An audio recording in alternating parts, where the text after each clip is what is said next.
인사 나누겠습니다. 잘 오셨습니다. 반갑습니다. 지난주 오후 예배 때 그런 말씀을 드렸습니다. 청년과 노인은 성경에서 말하는 청년과 노인은 나이의 기준에 따라서 청년과 노인으로 불리지 않는다. 나이가 20대, 30대라고 해서 청년인가? 그렇지 않다. 70대, 80대라고 해서 노인인가? 그렇지 않다고 했습니다.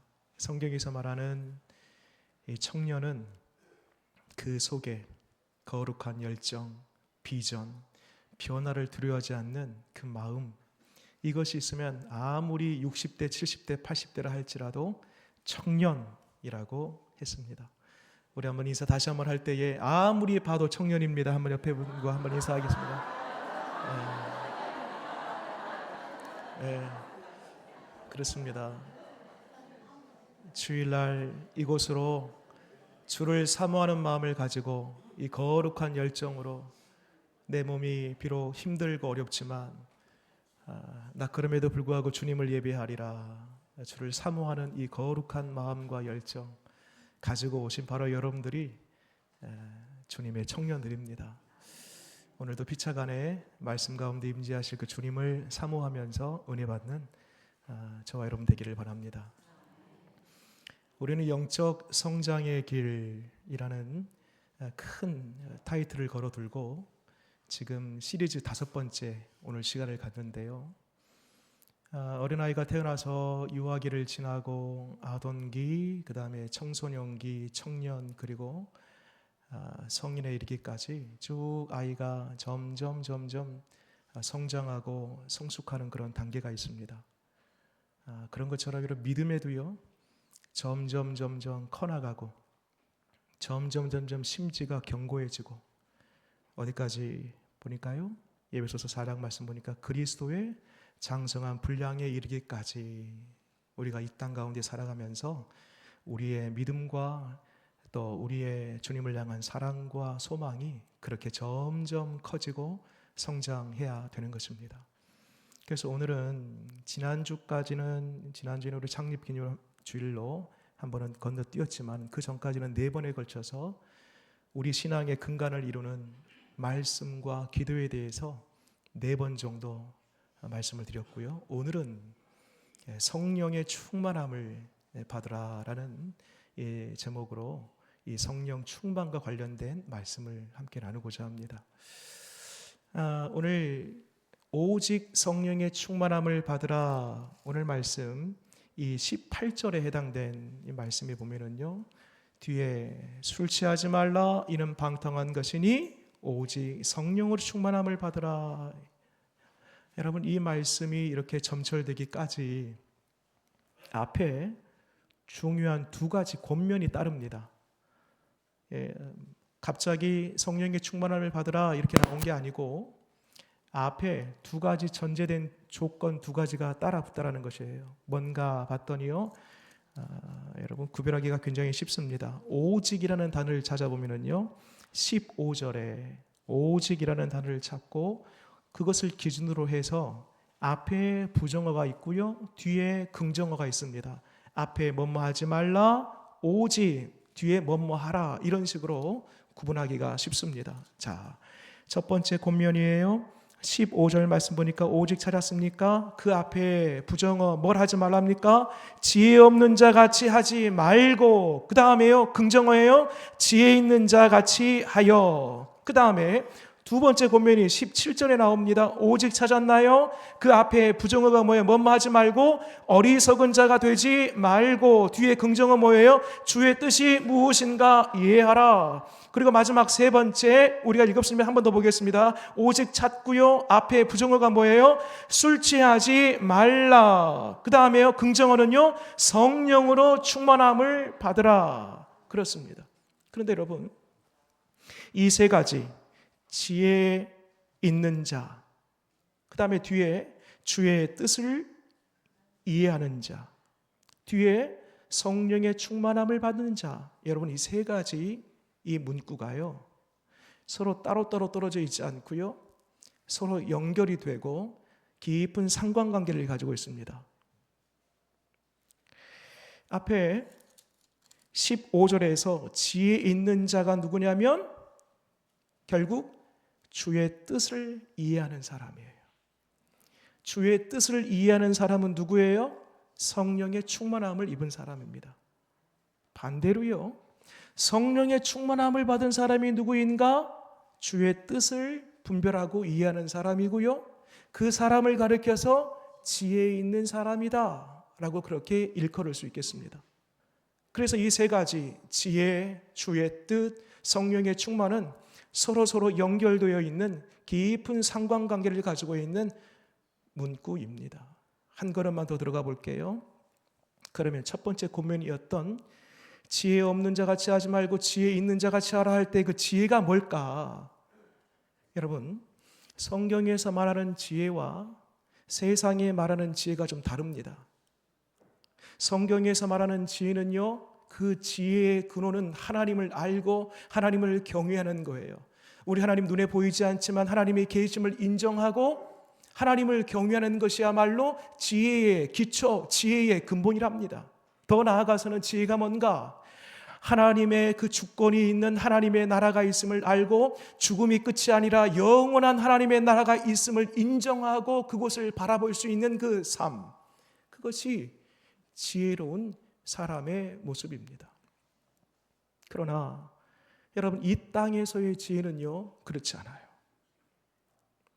오직 보이는 것만 인정해요. 보이지 않는 하나님 인정하지 않습니다. 오직 보이는 또한 세계만 인정해요. 하나님의 나라 이런 것 인정하지 않습니다.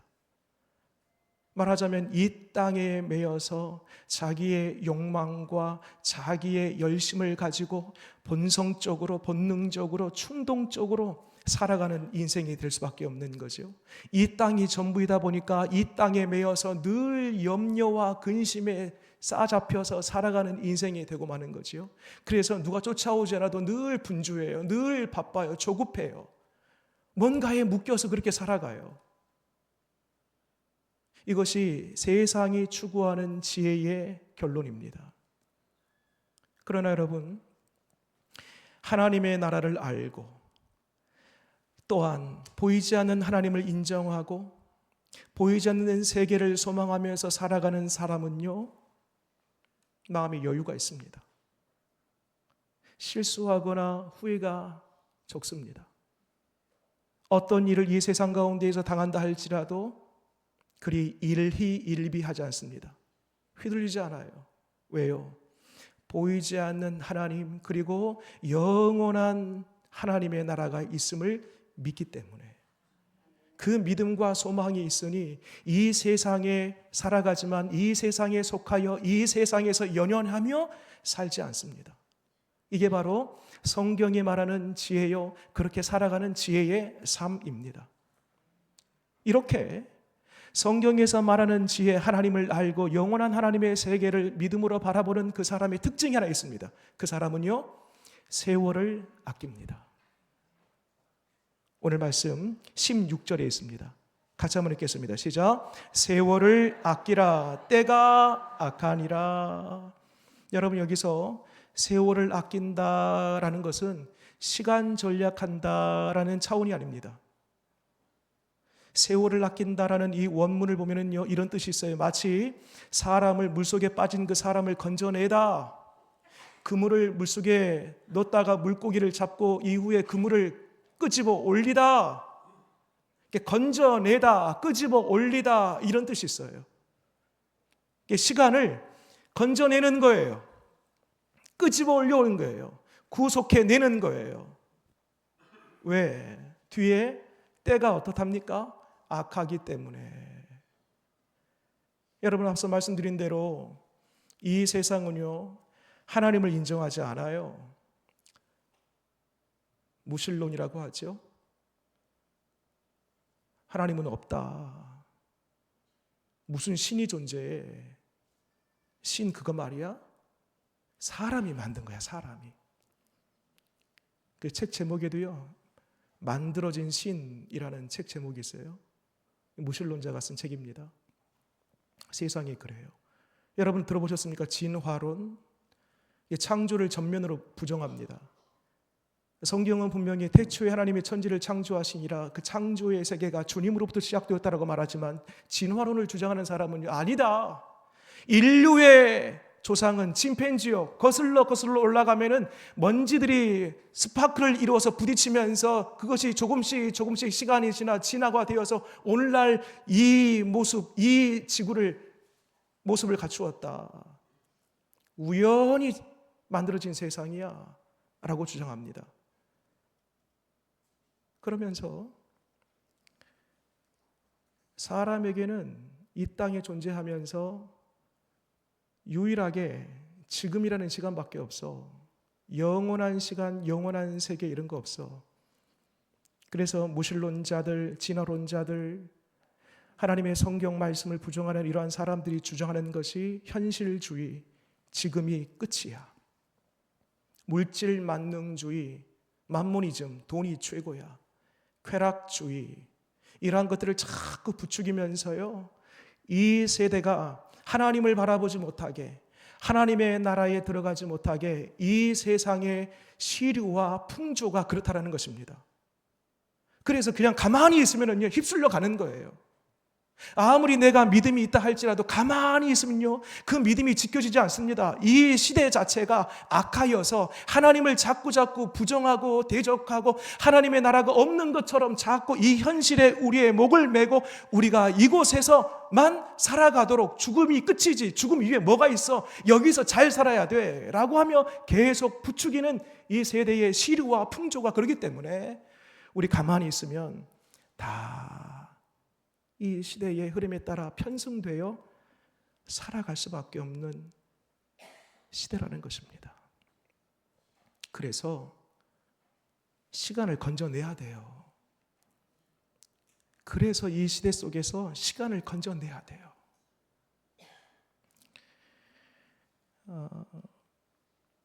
그리스 신화에 나오는 한 신인데요, 이 시간의 신이라는 신이 있습니다. 카이로스라고 하는데요, 그 신의 모습이 이와 같아요. 앞에 머리가 있는데 곱슬머리예요. 그리고 뒤에는요 민머리예요. 머리가 한 올도 없어요. 그리고 이 발에는요 날개가 달려 있어요. 여러분 한번 상상을 해보면서 한번 그려보세요.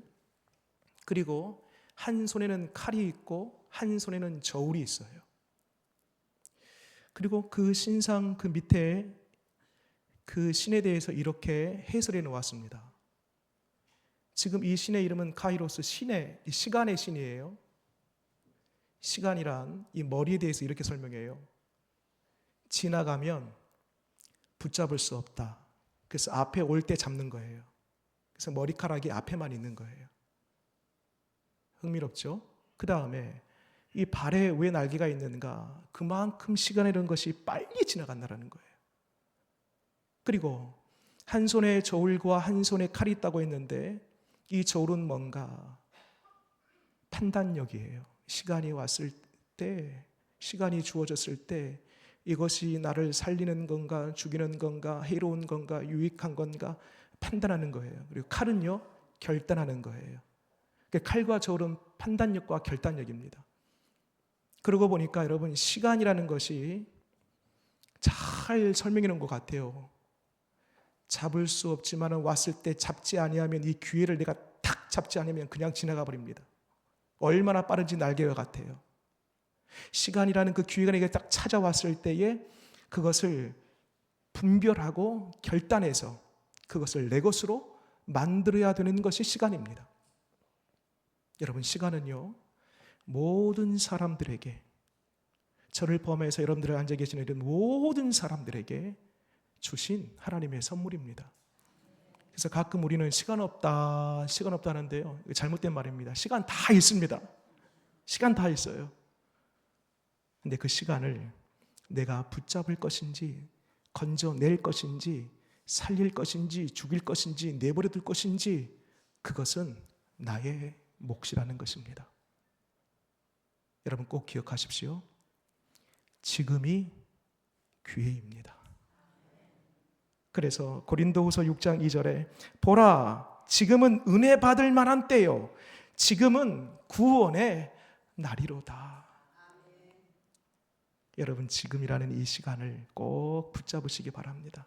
그리고 이 시간을 건져내서 끌어올려서 나를 살리고 내 삶을 풍성케 하는 시간으로 만들어내는 저와 여러분 되기를 바랍니다.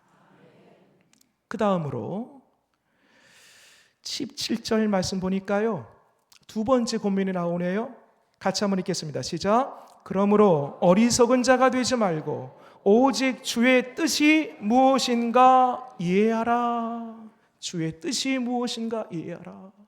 여러분 누가복음 12장의 말씀 보면은요 이런 이야기가 나옵니다.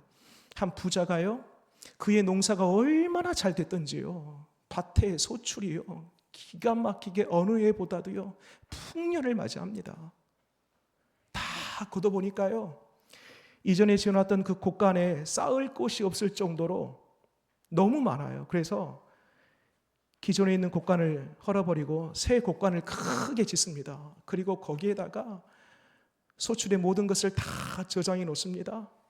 속으로 이렇게 얘기해요. 내 영혼아 너무 고생했다.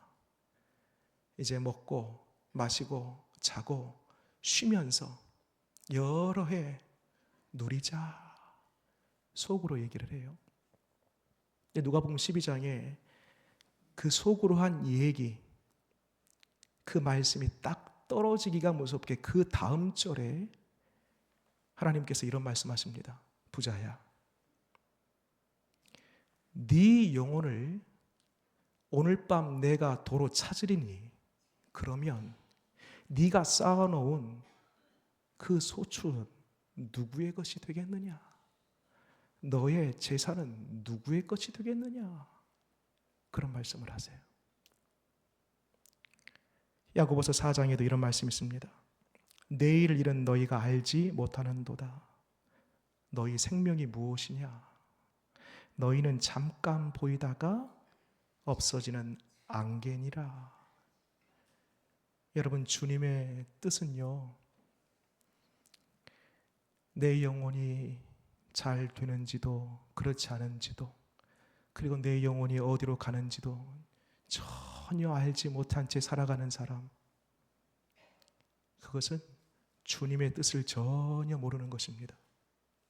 주님의 뜻이 아니에요. 이 인생 언젠가 다 안개처럼 사라지고 바람처럼 지나갈 나의 인생 그것을 모른 채 살아가는 것 그 주님의 뜻이 아닙니다. 그러면 주님의 뜻이 뭘까? 도대체 주님의 뜻이 뭘까? 어떤 사람은요 주님의 뜻을 알기 위해서 마치 문방구 앞에 그 뽑기 하는 것처럼요 아침에 탁 성경책을 들고 주님의 뜻이 뭡니까? 짝 펴서 눈에 드는 한 구절을 읽고 이게 주님의 뜻이군요 이렇게 하는 사람이 있다고 합니다. 어떤 사람이 실제 성경을 펴들고 그날도 어느 때와 같이 주님의 뜻을 구하기 위해서 딱 성경을 폈어요. 어느 구절이 딱 눈에 들어왔냐면 가룟 유다가 목매어 죽었더라.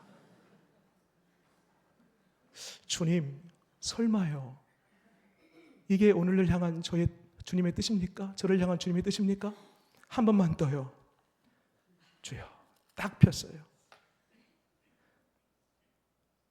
너도 그리하라. 주여 3세판입니다. 마지막입니다. 3세판이에요. 딱 폈어요. 이와 같이 속히 행하라. 여러분 주님의 뜻은 이렇게 이해하고 분별하고 이렇게 하는 것이 아닙니다.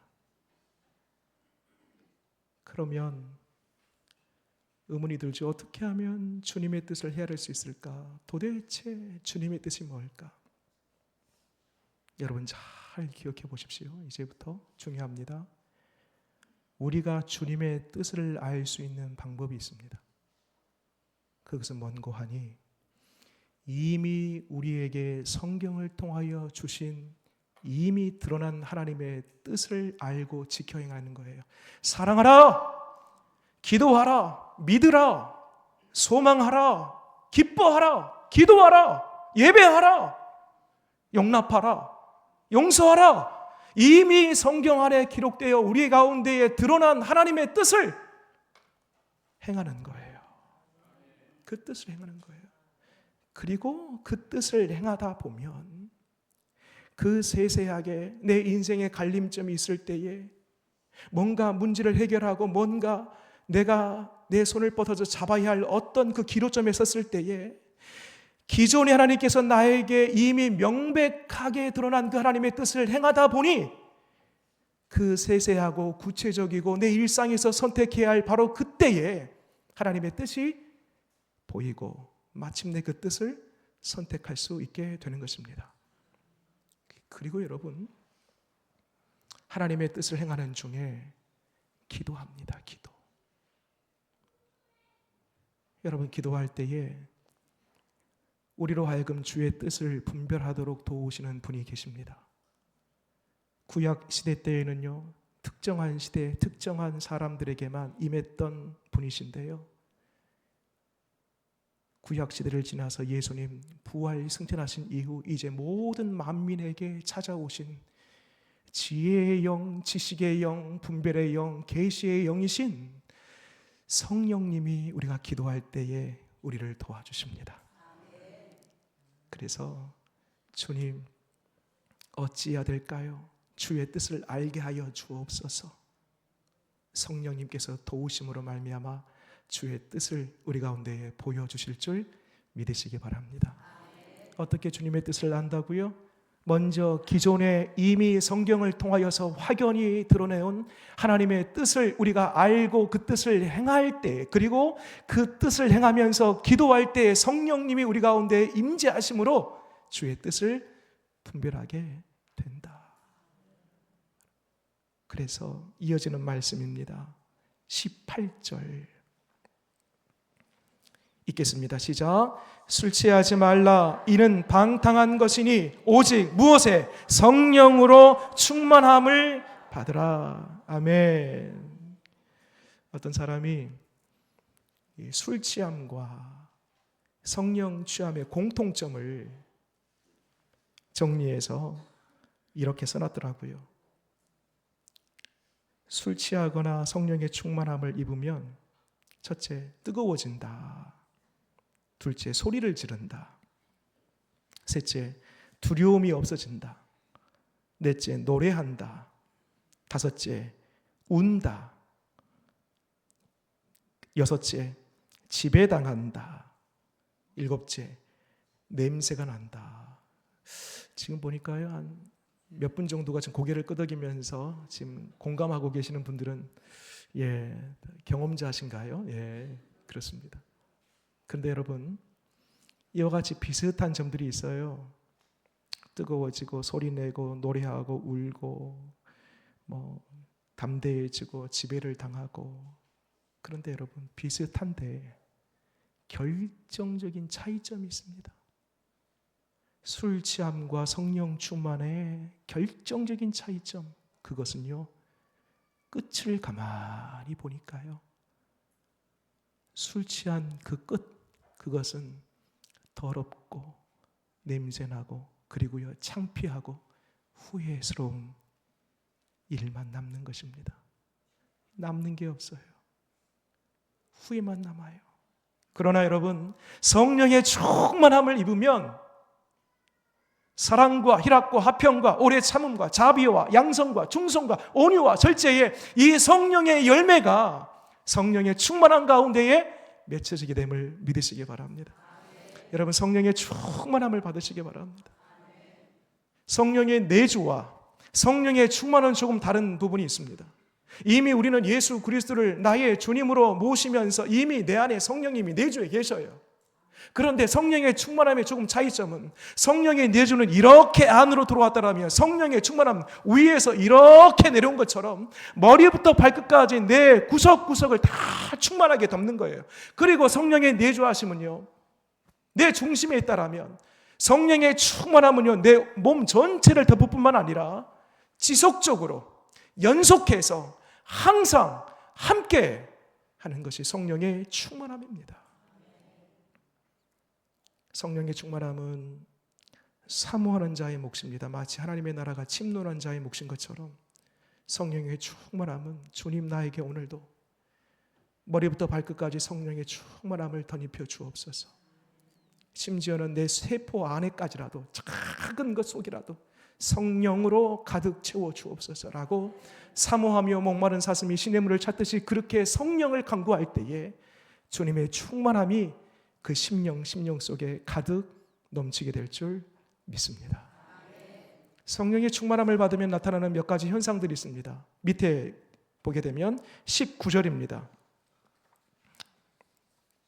19절로 21절까지 우리 같이 한번 읽겠습니다. 시작. 시와 찬송과 신령한 노래로 서로 화답하며 너희의 마음으로 주께 노래하며 찬송하며 범사의 우리 주 예수 그리스도의 이름으로 항상 아버지 하나님께 감사하며 그리스도를 경외함으로 피차 복종하라. 여기 보면은요 5가지의 동사가 나옵니다. 여러분 눈으로 한번 따라 보세요. 19절 말씀 보게 되면 뒤에 노래하며 찬송하며 2가지 동사가 오고요. 20절에 보게 되면 끝에 감사하며 3번째 동사, 19절에 화답하며 하나 더 빠졌습니다. 화답하며 첫 번째, 노래하며 2번째, 찬송하며 3번째, 20절에 감사하며 4번째, 마지막 5번째, 21절에 복종하라. 이 복종하다의 동사 5번째입니다. 자 보세요. 화답하며, 노래하며, 찬송, 감사, 복종. 이 5가지를 다 합치면 뭐가 됩니까? 예배가 됩니다. 예배. 그래서 여러분 성령의 충만함을 입은 사람은 신령과 진정으로 하나님을 예배할 수밖에 없는 것. 여러분 진실로 하나님 앞에 참된 예배자로 살기를 원하십니까? 성령의 충만함을 입으시기 바랍니다. 또한 성령의 충만함을 받은 사람들의 언어를 가만히 보면은요, 지금 말씀드렸던 이 언어예요. 노래, 찬송, 감사. 그런데 성령의 충만함을 받지 못한 사람들의 언어를 보세요. 어디 보시냐면 5장 3절 말씀 보세요. 3절, 4절에 성령 충만을 받지 못한 사람들의 언어입니다. 읽어볼까요? 시작. 음행과 온갖 더러운 것과 탐욕은 너희 중에서 그 이름조차도 부르지 말라. 이는 성도에게 마땅한 바니라. 누추함과 어리석은 말이나 희롱의 말이 마땅치 아니하니 오히려 감사하는 말을 하라. 성령 충만을 받지 못한 사람들의 언어가 뭐예요?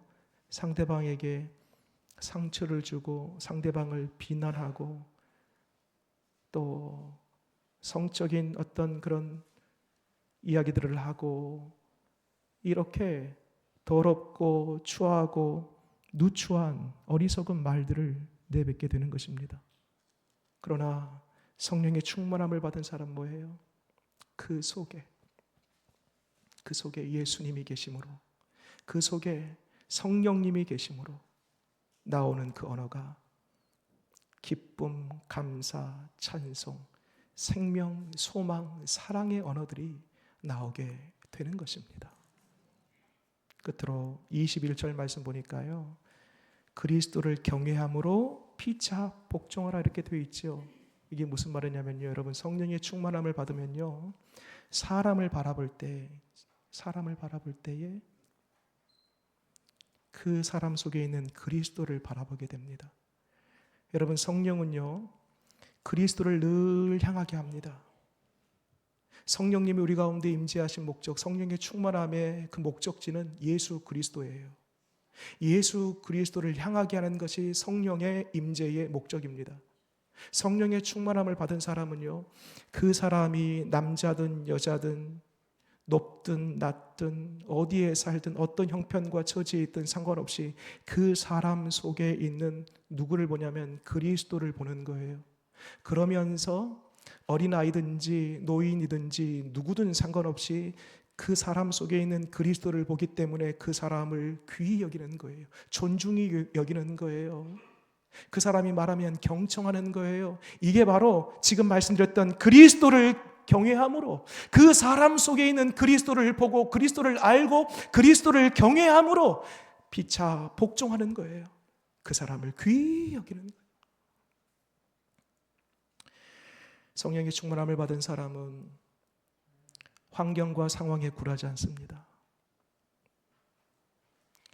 성령은 예수님의 영이시기 때문에 내 속에 예수님이 계시면 그 예수님은 어제나 오늘이나 영원토록 변치 않고 동일하신 주님이시기 때문에 이 세상에 잠깐 있다 없어지는 것들로 인해서 우리는 움찔할 때도 있고 마음이 위축될 때도 있고 염려 근심으로 인해서 내 마음이 하루도 천국과 지옥을 오르락 내리락 냉탕과 온탕을 오가듯이 그렇게 내 마음과 감정이 그러는데, 진실로 성령의 충만함을 받은 사람은 내가 무명이어도 가난해도 지하 단칸방에 살아도 심지어는 내 일이 망해도 내 속에 있는 영원하신 변치 않는 예수 그리스도로 말미암아 자족하며 감사하며 기뻐할 수 있는 이유가 바로 여기에 있는 것입니다.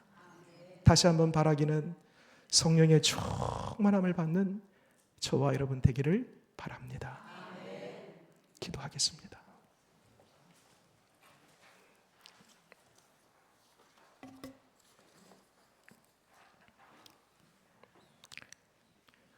지혜 없는 자 같이 하지 말고 오직 지혜 있는 자 같이 하라. 주님의 뜻을 이해하라. 성령의 충만함을 받으라. 주님, 우리에게 말씀하고 계시는 줄 믿습니다. 세상은 보이지 않는 하나님을 부정하고 또 어떤 이들은 하나님을 대적하면서 하나님의 나라가 없다라고 주장하고 여러 가지 인본주의적인 현실주의, 물질만능주의, 쾌락주의와 같은 이 세상에 매여 살도록 자꾸 세상을 부추기도록 우리에게 손짓하고 우리를 유혹하는데, 하나님 바라옵기는 주의 뜻이 무엇인지 잘 분별하여 이 세대를 본받지 아니하고 오직 마음을 새롭게 함으로 변화를 받아 하나님의 선하시고 기뻐하시고 온전하신 뜻이 무엇인지 날마다 분별하며 그 분별력을 가지고 주님의 원하시는 그 방향대로 뜻대로 살아내는 우리 되게 하여 주시옵소서. 우리가 세상에 발딛고 살아가지만 세상에 속하여 살지 아니하고 우리가 장차 도래해야 할 하나님의 나라, 주 예수 그리스도를 통하여서 이루어질 주님의 나라를 늘 소망하면서 주님의 나라 말씀의 논리대로 성경이 말하는 그 방향과 뜻대로 이 땅에서 살아내는 우리 되게 하여 주시옵소서. 이를 위하여 무엇보다도 살아계신 성령님, 지혜의 영, 지식의 영, 분별의 영, 계시의 영이신 성령님, 지금 우리 가운데에 충만하게 임재해 주셔야 되겠사오니 사모합니다. 원합니다. 지금 여기 우리 심령 속에 머리부터 발끝까지 우리 몸 가득 우리의 마음속 중심에 성령님 와 주옵소서. 충만하게 역사하여 주옵소서. 예수님의 이름으로 기도드립니다. 아멘.